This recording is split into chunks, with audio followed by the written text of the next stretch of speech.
So we stayed at Black Horse Farm, which is in Folkestone, which is really close to the tunnel, really convenient site, and it's also a nice It's also site. good for Dover as well, because you can literally just hop onto the A20 and you're at Dover within about 10 to 15 minutes.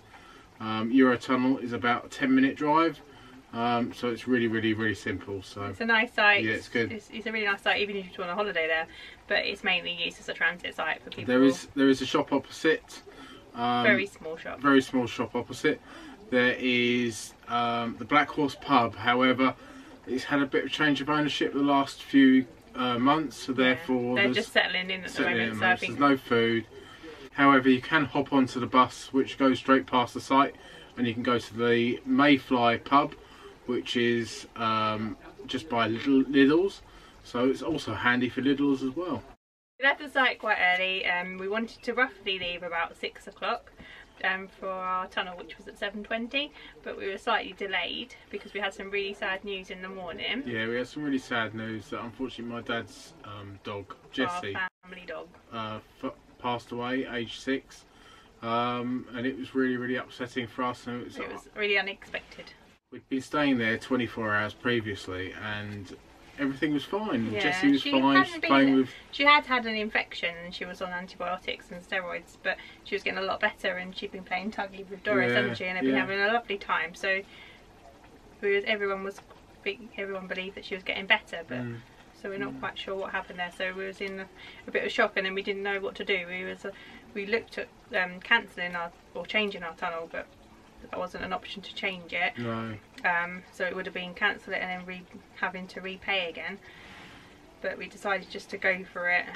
We just went for it. It was very sad, unfortunately, but there was nothing we could do. There's nothing we could do. My brother and my sister sorted everything out with my dad and the vets and what have you. So yeah, it was just very sad. Poor Jessie. Yeah, and she loved Black Horse Farm as well, because when we were volunteering, she came and helped us one day, and she also come and stayed with us over the Christmas period, when we stayed over the Christmas period as well. And she loved caravanning, and she loved being outside, and yeah, just very sad. Poor Jessie, sadly missed.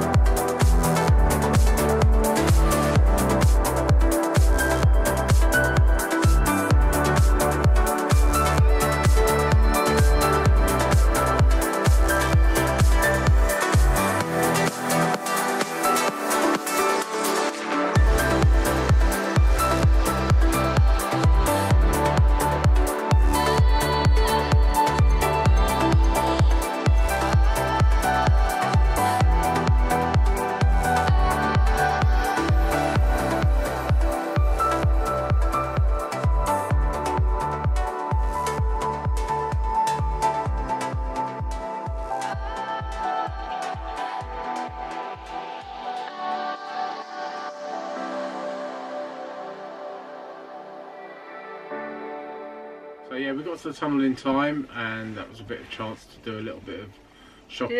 And we didn't have much time because obviously we left a bit later because we were in shock and we didn't know what to do. So, but we got there, we managed to grab a coffee, which was really nice, and we managed to. Matt wanted to get some aftershave, and I needed to get some. So I smell rather nice now.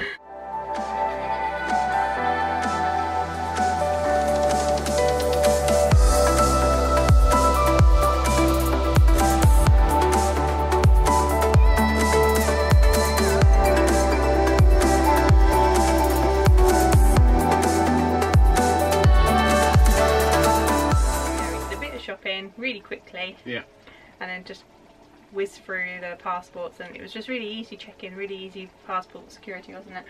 And we went through and we said, oh, we got a dog, and they're like, yeah, that's fine. And we thought that we needed to do something like the dog would need to be scanned, or they'd need to see the dog's passport, but nothing wasn't interested. They said it's all on the way back, so we were like, oh, okay. So didn't expect that at all.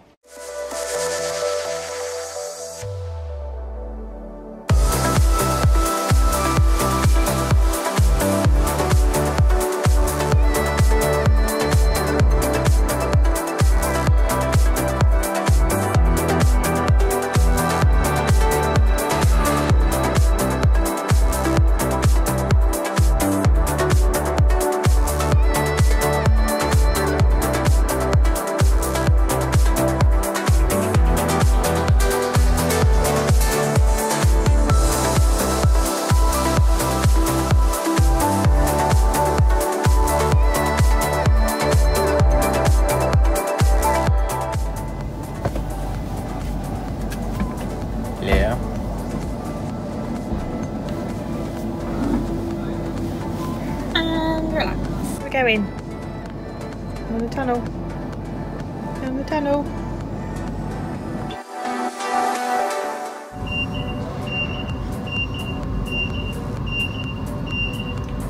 Followed by an evacuation announcement. Hello. Hello. We're waiting to get off the train. We are. Choo choo. Choo choo.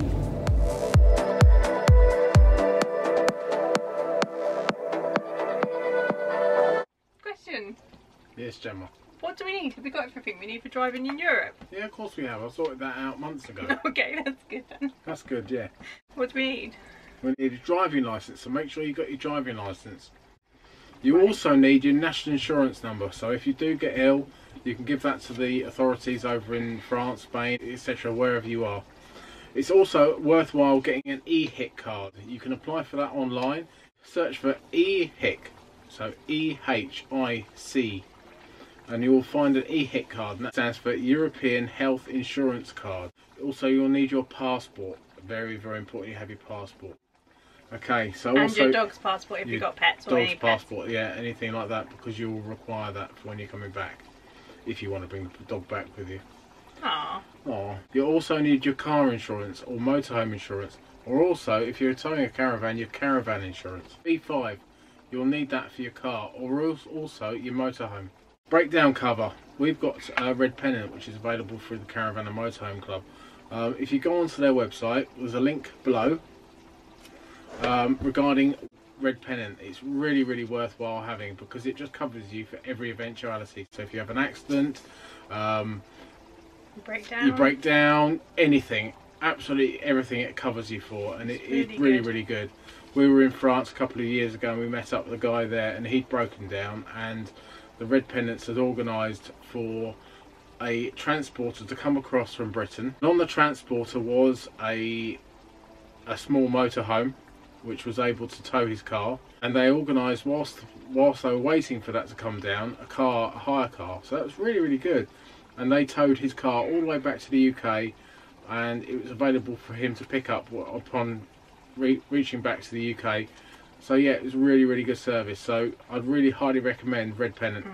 We've heard lots of good stories about Red Pennant. Yeah, we have had about people who've been abroad and they've had family members who aren't for a while, and they've managed to get flights back to the UK through Red Pennant to go and see their family members. So I think it's just absolutely brilliant. And also, like, if you have a problem, they'll put you up in a hotel. If you've got a pet, they'll find something that's pet friendly. They're just really, really helpful, and it's such a good. Even if you don't use it, it's just knowing that you've got a dedicated team also at the Caravan and Motorhome Club that will deal with everything if you do have that. It makes you feel like safer when you're travelling abroad, knowing that you've got that insurance there. Even if you don't use it, you've got that security there. It's cost us £160, £200, I think, something like that. But it's well worth it, and it's just put your minds at rest. So also you'll need to check your tax is valid, and also your MOT. So it's worthwhile having a copy of your MOT certificate should you require it. Also, for travelling in France, in some places in France you'll require a Crit Air certificate, and the Crit Air certificates is for air pollution, so it's similar to the Transport for London low emission zone, the LEZ, so it's similar to that, but it's various cities throughout France. We'll put a link down below regarding Crit Air. In addition to having all those bits of paperwork, you'll also require some extra accessories. You'll require a high-vis vest for every passenger. So say for example you're travelling abroad and there's you, your partner and 2 kids, you'll require a high vis for every single passenger. There will be a fine if you haven't got these, so it's very, very important. So warning triangles, it's advisable to have 2, especially if you're towing a caravan. Headlamp deflectors, so they're very important. You've got headlamp deflectors on.